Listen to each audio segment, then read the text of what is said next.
जय श्री कृष्णा। राधे राधे। आप सभी को बहुला चौथ व्रत की ढेर सारी शुभकामनाएं। भाद्रपद मास के कृष्ण पक्ष की चतुर्थी तिथि को बहुला चौथ व्रत किया जाता है। इस दिन भगवान गणेश और गौ माता की पूजा की जाती है। कथा के अनुसार भगवान श्री कृष्ण ने बहुला नामक गाय की परीक्षा लेने के लिए एक सिंह का रूप धारण किया था। बहुला गाय ने अपनी सत्यनिष्ठा और धर्म परायणता से भगवान को प्रसन्न किया, जिसके बाद से इस दिन बहुला गाय की पूजा की जाती है।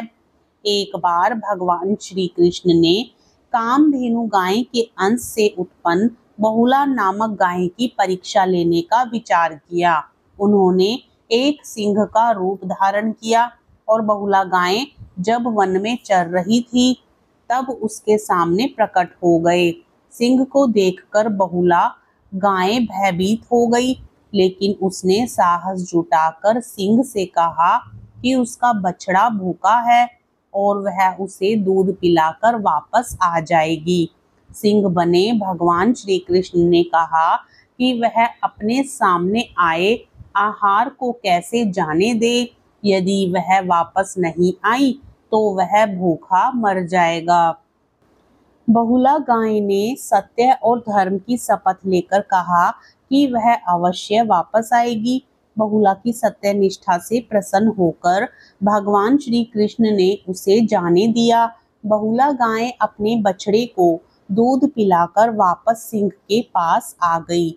उसकी सत्य निष्ठा देखकर भगवान कृष्ण बहुत प्रसन्न हुए और उन्होंने अपने वास्तविक रूप में आकर कहा कि वह परीक्षा में सफल हुई हैं। तब से भाद्रपद चतुर्थी के दिन गौ माता के रूप में बहुला गाय की पूजा की जाती है। बहुला चौथ का व्रत संतान की रक्षा और सुख समृद्धि के लिए रखा जाता है।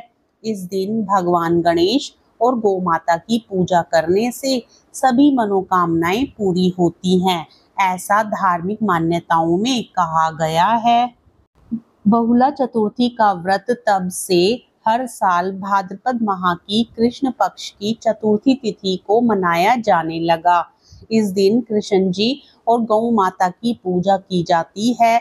इस बार बहुला चतुर्थी का व्रत 12 अगस्त को रखा जाएगा। साथ ही मंगलवार के दिन चतुर्थी तिथि लगने के कारण इसे अंगारिकी चतुर्थी के नाम से भी जाना जाएगा। आपको बता दें कि बहुला भगवान श्री कृष्ण की सबसे प्रिय गाय थी। वैसे हर महीने की चतुर्थी तिथि भगवान गणेश को समर्पित है। चतुर्थी तिथि के दिन माताएं अपनी संतान की रक्षा, घर परिवार में सुख शांति की कामना के लिए इस व्रत को करती हैं। धार्मिक मान्यताओं के अनुसार भगवान श्री कृष्ण और गौ माता की पूजा अर्चना करने के साथ ही बहुला चतुर्थी के दिन गौ माता के दूध पर गाय के बछड़े का अधिकार होता है। इसलिए इस दिन गाय के दूध से बनी चीजों का सेवन करने से बचना चाहिए। साथ ही इस दिन गौ माता को हरा चारा खिलाने की परंपरा भी है। इस दिन महिलाएं सुबह जल्दी उठकर स्नान करें। स्नान करने के बाद व्रत का संकल्प लें। इसके बाद सबसे पहले अपने मंदिर में गौ माता की उनके बछड़े के साथ की तस्वीर स्थापित करें।